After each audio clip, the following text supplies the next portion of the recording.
What is up, whammin' and gentle whammin'? It has been entirely too fucking long since I posted a video. So let's just start with that. When work's finally starting to slow down, I was able to go to an event this weekend with a different deck since the ban list. Obviously, it's Altergeist if you can't tell by the title and the background. All right, so I'm just going to be trying to do my best to post at least one video a week coming up in April. But let's just get into this Altergeist deck profile. I'll go over some of my matchups and how the overall tournament went. There was, whoa, my camera is going crazy. Oh, all right, so my camera is going crazy. All right, so my camera is going crazy, but we're going to jump into this deck profile. I'll go over my tournament report and all that kind of stuff. I went to 2 events this weekend. I didn't quite make top cut in the first one, but made some changes to the deck because the build I took to the first event I was not happy with at all. I made a couple changes to this deck and it worked out very well. I feel like I played my ass off at this tournament. I finished X2, making top 8. My only 2 losses were just in situations to where they just had the out. Like, I'd put up a board and there was only one out, and if they had it, they had it. If they didn't, they didn't. But then they just ended up having the out. But yeah, let's go ahead and jump into it. So you got the one Faker. Obviously, Faker's like one of the... It gives the deck more power, but I don't feel like you absolutely need this to card. There were times where I never even like resolved Faker this weekend, but Faker's still really good. I don't think like having it at one's not that big a deal, in my opinion. Like, yeah, it's nice to have, but you don't need it. MVP for this weekend, surprisingly, was Kunkery. I finessed a lot of people with Kunkery. In my first round, I had a guy use Boral Sword and attacked.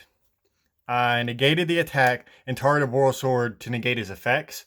He chained the Boral Sword so he could attack again. He then attacked over a Marionetter and then tried to attack again with it. I was like, no, fam. This is why this gets summoned. I negated an attack and summoned this and then negate a card. But Kunkery put in so much work just like letting you live for turns that you shouldn't. Like they like if they have game, you can just like Kunk protect itself, bounce it back with Silquitus, and Kunk again. Like, it's so good. Like, you can honestly like negate like 3 attacks a turn with this if you play it properly. Next up, you got the standard 2 Silquitus, the absolute worst one to draw, and it seems to be the one I always draw. But fortunately, I didn't draw too much this weekend. I opened in my top 8, my last game of top 8, game 3, I opened double Silquidius, and it was kind of terrible. It's probably the worst hand I opened all weekend, and I say that it has part of what ended up being my downfall in game 3, but we'll go over that later. Next, you got the triple Marionetter, arguably one of the best starters in the deck.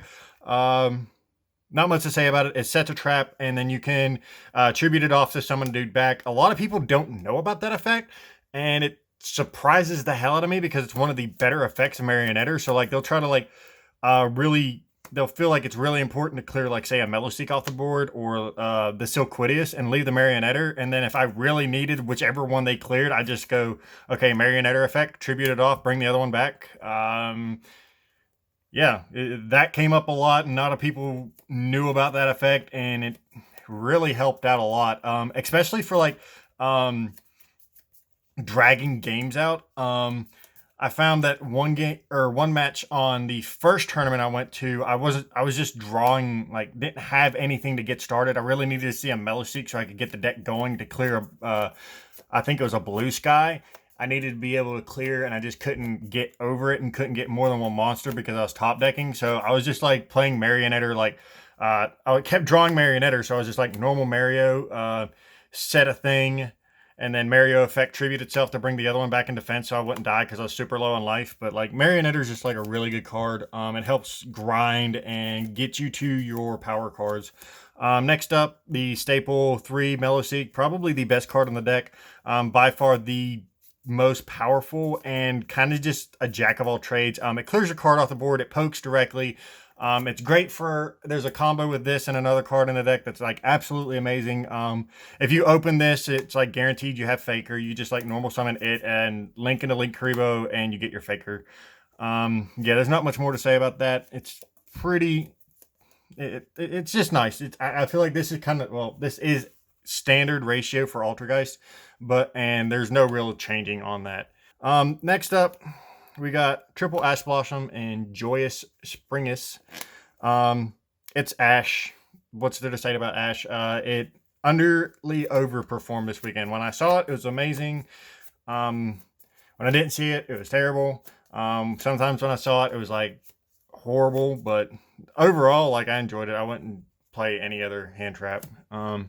That's it for the monsters. Onto spells, we play 2-potted duality. I chose to play a rare and a common because that's all I had. But this actually came up with siding. So like I side one of these out. And if I feel like I want to see duality, I'll side out the common. If I don't want to see duality, I'll side out the rare.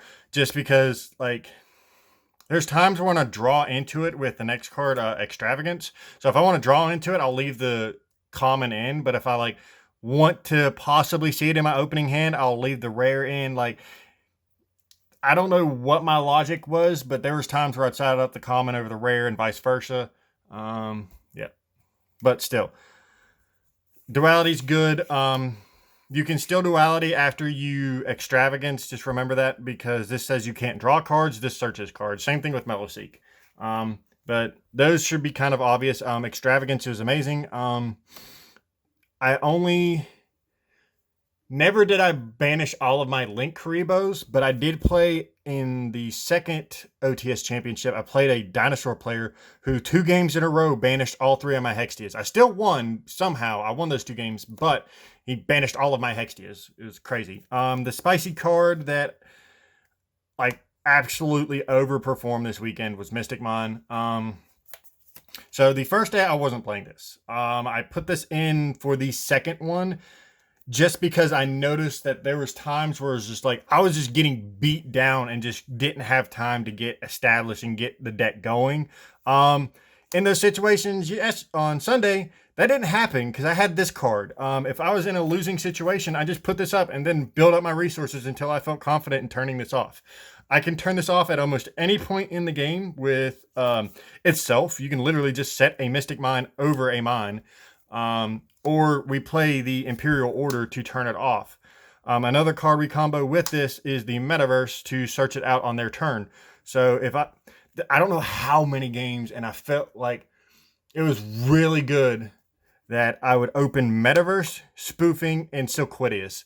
Like, I hated that it was Silk, but it gave my opponent a false sense of security. So I'd go set Metaverse, set Spoofing, summon Silquidius, and maybe set like a Manifestation or a Protocol, Strike, Judgment, some other trap, and then pass. So they'd go commit to a board, or they'd commit to a monster, and as soon as they commit to the monster, I go activate Metaverse, chain Spoofing, shuffle back to Silquidius, and then search out the Meloseek, and then activate the Mystic Mine, so that now they've already committed to their 2 normal summoning into the board, and they're now locked under Mystic Mine. Normally I wouldn't shotgun it on the first monster. I'd wait till they at least put 2 or 3 on board. That way they're locked under Mystic Mine, and I can just normal summon Meloseek, poke, send a back row, and then shuffle it back with Spoofing, and then just do that, because that's like a stupid little interaction that you can do with while you have Mystic Mine, because if they have more monsters than you, it doesn't matter. Even if it's just like you both have 1 monster, you can still summon Meloseek, poke direct for 500, and then shuffle it back with Spoofing, and then they're still locked under Mystic Mine, and it's absolutely amazing. So yeah, we played this mainly as a combo for to kind of slow the game down to our pace. I played this not only for the Mystic Mine, but for Invoked Shadalls, because this card's just like a blowout against that deck. They have to waste a lot of resources to get through this card. But yeah, that card put in a lot of work this weekend. It was amazing. Next, we have 2 Crackdowns. I was torn between playing 2 Crackdowns, 2 Compulse, or 2 Torrential. I played 2 Torrential the first day, and then decided to go back to Crackdown because that's what I've been playing at locals for the past couple weeks and in testing, and I really liked it. I saw it a couple times this weekend. Never really did it come up like to where either of the other ones would have been better. I only resolved the card honestly once, and then it got twin twistered. So I took a UTC, or no, not twin twistered. It got phoenixed. So I took a UTC in the battle phase to make sure I didn't die, and then he just like phoenixed it to get his UTC back. But it didn't matter at that point. I was able to kill him next turn. Then we play the Altergeist traps. I think 2 and 2 is a right ratio. This one is I hate seeing 2, but I don't want to have to continuously add it back with silk. I like adding these back with silk, and in really bad situations, you can banish the manifestation to add this back. So it's pretty good. I like the 2 and 2 ratio, honestly. I want to open this card and I want to search this card at the same time. So as long as it's weird. It's really weird. Opening manifestation spoofing is just okay, great, we're cool. Opening either of these is just amazing. I really like both of them. Protocol is really interesting, especially when people forget that they can't negate your Altergeist cards while they're face up on the field. That's really nice when they go activate this to try to negate, and you just okay, chain spoofing or chain protocol, and then they cry. Then next up we played, which we've been talking about a lot, 3 spoofing. This card's just dumb. Glad it's not named Altergeist spoofing because that would completely break the deck. Yeah, there's nothing more to say about that. That card is stupid. You played 3 Imperm. I've seen a couple lists where they cut this, and I don't understand why. I feel like Impermanence is really strong. There was one instance this weekend, actually in my top 8 match game 3, where if I goofed up and negated a Scythe with Concrete because it's habit just to pick a card to negate with Concrete when you summon it. If I wouldn't have done that, I would have been able to Imperm and shut off the card that completely blew me out in game 3. But Impermanence is stupid strong. Impermanence Faker is a ridiculous combo. Camera is going insane. I need to buy a camera. Next up, you play the Solemn packets. 3 Judgments and 3 Strike. And that's it. I played 41 cards. I'm happy with 41. If I was going to cut anything, a 1 card, I couldn't tell you. It'd probably be one of the 2 Altergeist traps or maybe a Crackdown. I might cut Crackdown. I don't know. I don't know what I would replace the second one with, but if I was going to cut it down to 40, it'd be the Crackdowns. Onto the extra deck, which doesn't really matter. We got the Dante Field Center as always. 3 Link Karibo. I decided, honestly, there was a reasoning why I went with a Hollow and then 2 commons. For some reason, the Hollow always gets banished, but it leaves me with 2 common. I don't know what it is, but every time I hand my opponent I let them pick. I hand them my extra deck when I activate Extravagance, and I go, you can shuffle, you can cut, you can pick, whatever you want to do. Randomize it how you want. And no matter what, I always have 2, but the Hollow gets banished somehow. I played Almirage for the same thing, just something to link off your Meloseek or your Silquidius. That way you have a monster on board that you can clear. Next up, you got the 3 Hextia and 1 Prime Banshee, just because these are really important. And there was actually a situation to where I had Fakered and I had Mystic Mine up to ensure the game was over, to where they couldn't push through and kill me. But I expended a lot of resources, so I had up a Hextia, Marionetter, and a what's his name? Multi-Faker. God, brain fart. Okay, so I swung in with all of them, cleared his board, swung in with all of them, and then linked the Marionetter and the Faker into another Hextia, and then linked those into an Altergeist, into Prime Banshee. That way I only had 1 monster on the board, which pretty much sealed the game away, which was a neat little combo. Not really a combo. Next up was cards that I don't think I summoned any of them this weekend, but they've come up in testing. So Hida you play for when you play against anything that plays Ash or Fire monsters. You just summon Hida. You make Almirage, and then you summon Hida and steal their stuff to link up higher if you need to. Phoenix and Unicorn are just utilities. Next we had Ningirsu, because this is our out to Abramax along with Borload, and then we also play Abramax and Boral Sword, so we can actually kill people if we need to. Alright, and next we got the side deck. So for side, I decided to go with 3 Yeet Boy. Nibiru was good when I saw it. I didn't really see it that much. It won me a couple games when I did see it though. So I really like Nibiru right now. Yeah, it's an all-around good card for the meta. Next, I played 3 border. Never. Okay, I sided it in like once.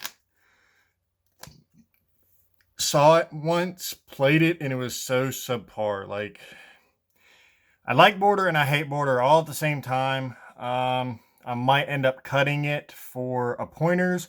I played a pointers in the first event and didn't really do much. I only saw it once, but when I activated it, he just kind of had everything, so it didn't really make a difference. But yeah, border was like meh. 3 duster for other control decks. I didn't play any, so it never got sided in. 3D barrier.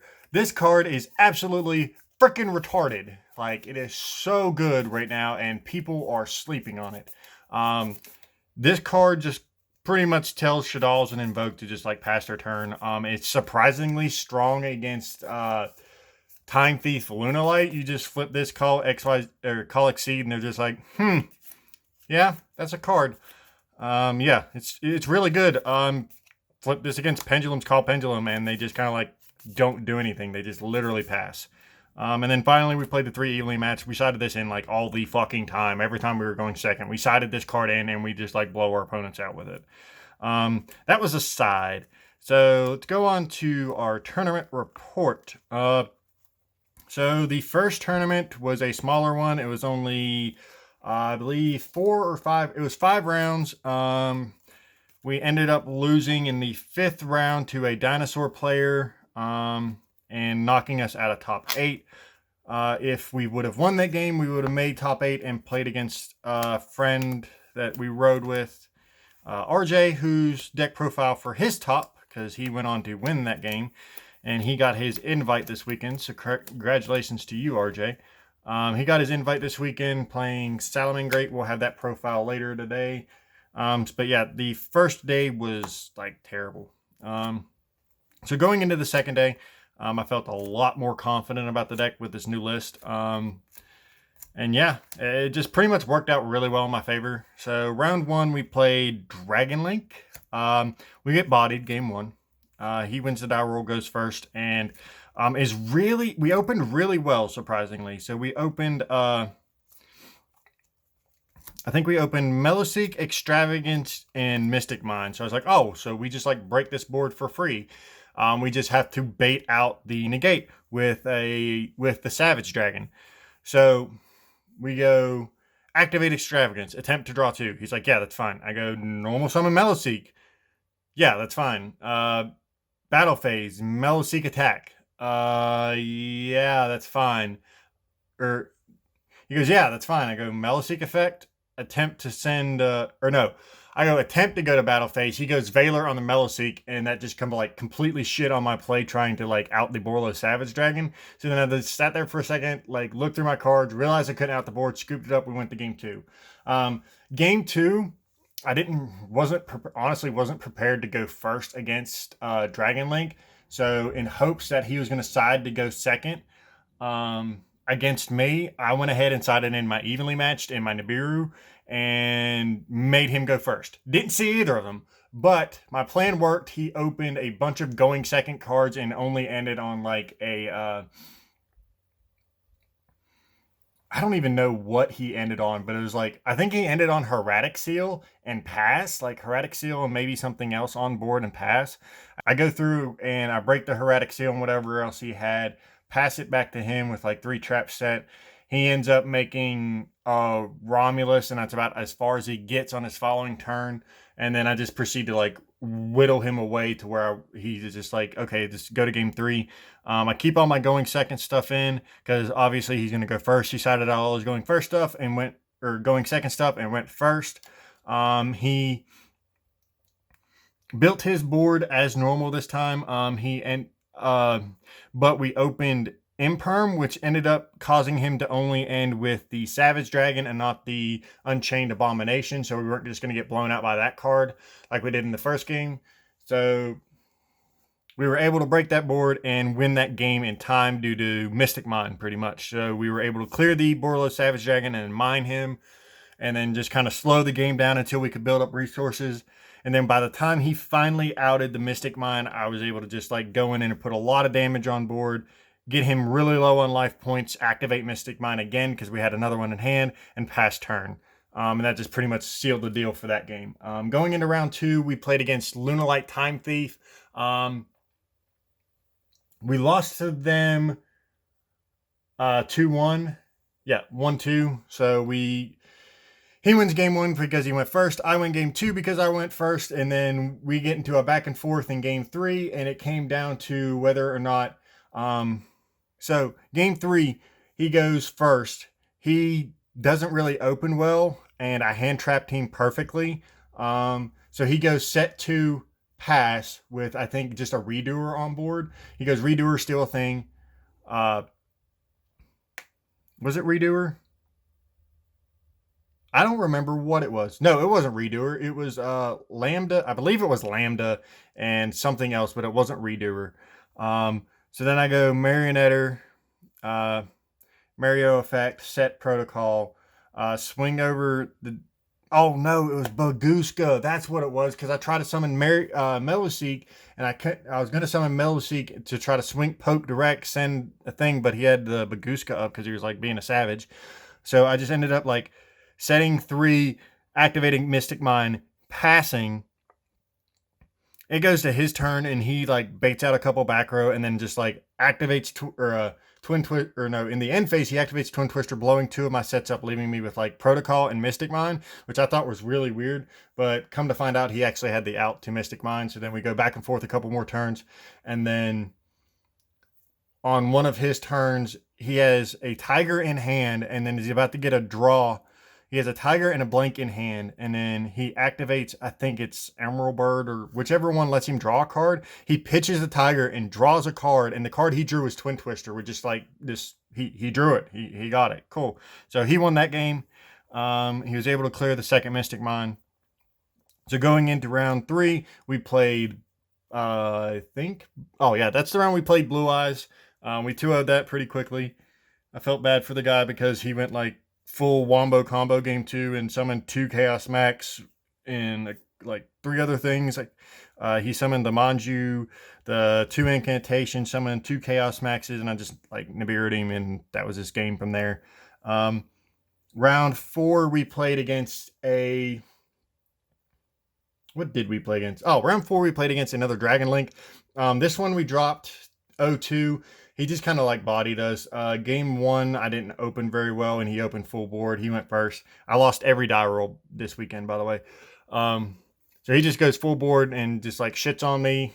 Game 2 was like a little more back and forth, but the one time I sided in border, I drew border for turn, and I needed a Meloseek. If it had been a Meloseek, I would have like been able to break out of that and maybe brought it to a game 3. But I drew border, so we just lost there. Round 5, we played against a dinosaur player. Game 1, I wasn't playing around it. He decides to go second. Wins the die roll, says I'll go second. So I go first. I summon Marionetter, set 4 pass. And he goes, draw Lightning Storm. Fuck. Cool. Okay, he just summons the Fire True King and then just like pokes us for a couple turns because I didn't really draw anything after that, and I learned my lesson real quick. So game 2 comes around. I decided to go first because I don't know. No, I made him go first game 2. He doesn't really do anything. Typical dinosaur stuff. He like I don't even know what happened game 2, but I know we swiftly won game 2, and then game 3 was a little bit more grindy, but we eventually got him down to the point to where he was just top decking, and all he had, and we kept bouncing Giant Rex to his hand, so I knew he had a Giant Rex in hand, and then he was just top decking, and it just got to the point to where I just had so much advantage, it steamrolled out of control. Round 6, we played another dinosaur player. Kind of the same scenario happened. Game 1, we just kind of get blown out, not by Lightning Storm this time because we were smart and played around it. But we just kind of get blown out. But he just put too much damage on board. Game 2, he overcommits to a board and ends on a BLS Link, UTC, and something else. I forget what it was, but it wasn't anything like super threatening. We just like windmill slammed a Mystic Mine, summoned a Meloseek, and just start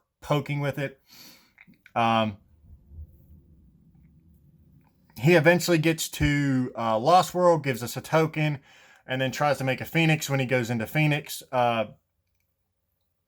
He gives us a token. That way he'll have an effect. And then on his not his following turn, but that same turn when he goes into Phoenix, we end up striking the Phoenix and just kind of like, at that point, he just had nothing left, so he passes back to us. We link the token off into a Link Kribo because the Lost World token's a level 1, so you link that off in a Link Kribo. We set a Mystic Mine over the Mystic Mine and just proceeded to finish him off because he was low on life points from us, just poking with Meloseek, shuffling it back, poke with Meloseek, shuffle it back. Game 3, kind of the same scenario, not really. It was really back and forth. We just built up the advantage and ended up winning in time because Meloseek pokes are really good. The deck really does struggle in time, but we just got very fortunate there. So now we're waiting, and top 8 is announced. We make top 8 in, I believe, 6th or 7th place. We ended up getting paired against the gentleman who won the event, so obviously we lost. No invite today. Rip the dream. But we end up getting paired against a guy who lost, or who won the OTS. I can't remember his name. He's, for the most part, a pretty chill dude. We had a little bit of a disagreement, but it's all in the past now. It's not a big deal. We ended up shaking at the end of the game. I was a little bit salty and sarcastic at the end of the game. He was a little bit sarcastic, but we ended up just like squash it, just shake hands, be done with it. With that one, game 1, he goes. Does he go first game 1? I can't remember. Yeah, he goes first game 1 and just kind of doesn't really do anything. It's like sets up a real lackluster kind of board. He sets a Falco and then summons a dude, and that's like really it. And like set 2, we try to play in. We start playing into it, and then just he just had more resources than I thought he had, I guess, or like he just had more than we did. He just didn't overcommit to the board. I don't know why, but he played game 1 very well, and just had all kind of like the perfect hand to counter mine. Game 2, I play first. I go normal Meloseek, make Link Kuriboh, search Faker, set 4, activate mine, pass. He goes into. He does a couple, or did we? No, we didn't make the Link Kuriboh. We had the spoofing. So yeah, we had the busted combo. We had spoofing. So we go Mystic Mine, summon Fake, Meloseek, pass. He starts to commit to the board, and he gets 2 monsters on board. And when he summons a second monster, I shuffled back the Meloseek so he couldn't just Phoenix away the Mystic Mine, and then we just go into like the kind of draw up hash kind of thing. We do that for a couple turns until I felt confident that I had enough resources to push back. So I activated my Imperial Order and just started like actually like out resourcing him, and then using Meloseek to clear his field, and like we were just like slowly withering away his resources. And that game just like took forever because he eventually like, after a couple turn, like I think after a turn under order, I flipped order on his turn. It was either his turn or my turn. It was my turn because I was trying to play around Mystic Mine and didn't have another way to turn it off.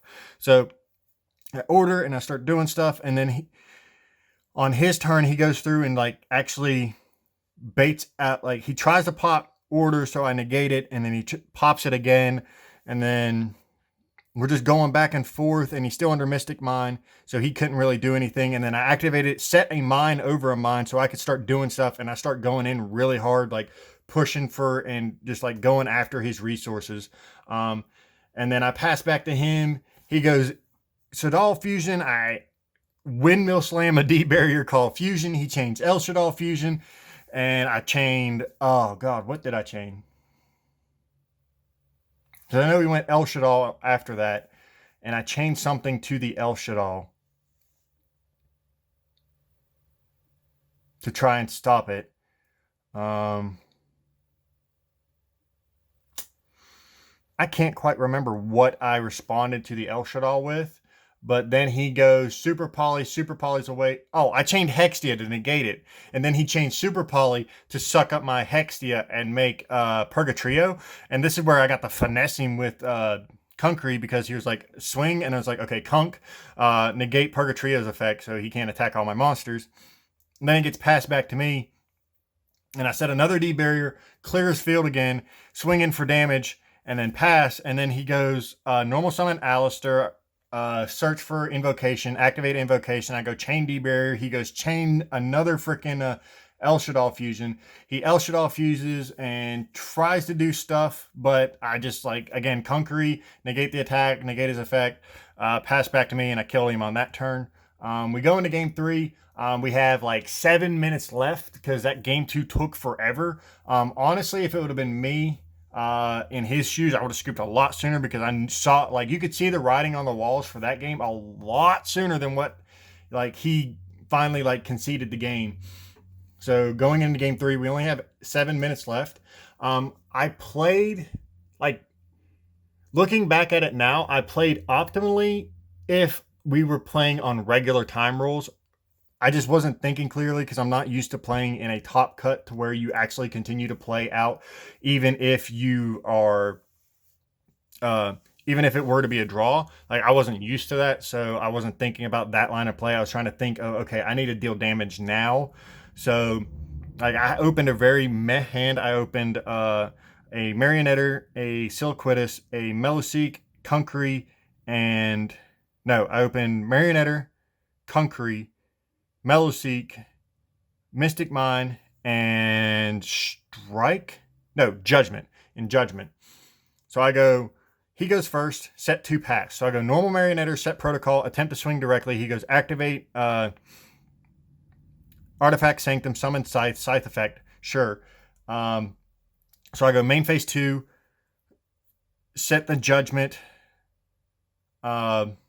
and passed at that point because if I activated Mystic Mine, it would have got blown up. He goes main phase 1, main phase 2, or main phase 1, battle phase, declares attack. I let him kill the Marionetter. This is my first misplay of the day because I was kind of on tilt because I don't know why, but I was a little on tilt. If I should have just negated the Scythe's attack with Conkery because I had it in hand. I don't know why I didn't, because then life would have still been even and I could have played normally. If I would have negated that, I could have activated the Mystic Mine on my following turn because he then goes to, on his, after he kills that, he then proceeds to make a small board of, I think it was just like 1 fusion and he kept the Scythe or something. No, he didn't even like make anything. He just like set, oh yeah, he just set another card and then passed back to me. So I went ahead and, what did I do? I don't even remember what I did, but pretty much getting to the scenario to where things kind of went downhill for me. I had Mystic Mine in hand. I normal summoned Meloseek and attempted to go to battle. I had Conkery on board for negating attack. So I negated the attack and then negated the Scythe because that was the only monster he had on the board. I had a impermanent set in the column of one of his back rows and a judgment set in the other column of his other back row to kind of bluff of which one's the impermanence.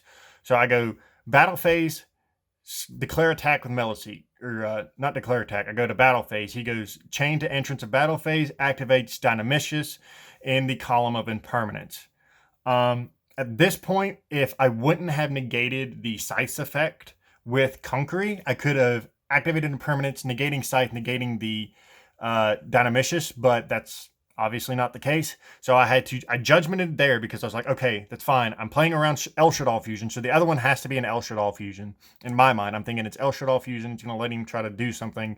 But if I go Meloseek poke here, I can send the El Shaddai before he gets a chance to link into something, or he has to use it here. But unfortunately, I judgment and then I declare attack. He goes chain, second, Dynamicious, banish the Meloseek, which just put us so far behind. We were down 4,000 life points. We were so far behind. All we had on board was a Conkery. He had I forget what he had. Oh, he had that Scythe, and that was it. So I went ahead and spoofing away the Conkery, activated Mystic Mine and passed, and then just waited out a couple turns, and then just got really overzealous and like just on tilt because of the misplay that, like, not really a misplay, but like just a missed tilt, and I just kind of played myself out of the win. If I would have slowed down, realized that, hey, we're in time in top cut, it's going to be first damage dealt. I just need to stop, think for a minute, so I'll be fine. It's okay. It's not the end of the world. I have plenty of time. I have all the time I need set on Mystic Mine. If I would have just done that from the jump, if I would have just sat on Mystic Mine until I built my hand up to be better, none of that would have happened. I could have went Mystic Mine, pass. Like literally activate Mystic Mine, set to pass. Then at that time he had one Dynamicius on the field and the Sanctum. So he could have Dynamiciused the Mystic Mine, which would have forced the second one out. So then when we got to the other scenario, I would have been able to put more damage on board because I had Faker in hand, and if I'd have been able to activate the Impermanence, I could have resolved Faker and done all that stuff. I was still resolved Faker on the end of Judgment, but that's like a different story. That didn't help my game state. No, I didn't have Faker at that point. I lied. Okay. Correction, I didn't have Faker, but I could have gotten to Faker and then things would have been a lot more advantageous for myself. But at the end of the day, it just goes to prove you got to stay calm in like high intense moments like that. I'm probably going to be done with events for the rest of the year. I think I'm going to stop rambling. Most of you have probably already clicked off of this video at this point, but if you enjoyed the video, please leave a like down below. Consider subscribing. I'm going to try to get more regular with my content. That's pretty much it for this. Expect for a top 4 Salamangreat deck profile coming up in the next couple weeks, and also a top 4. Now follow me on this one.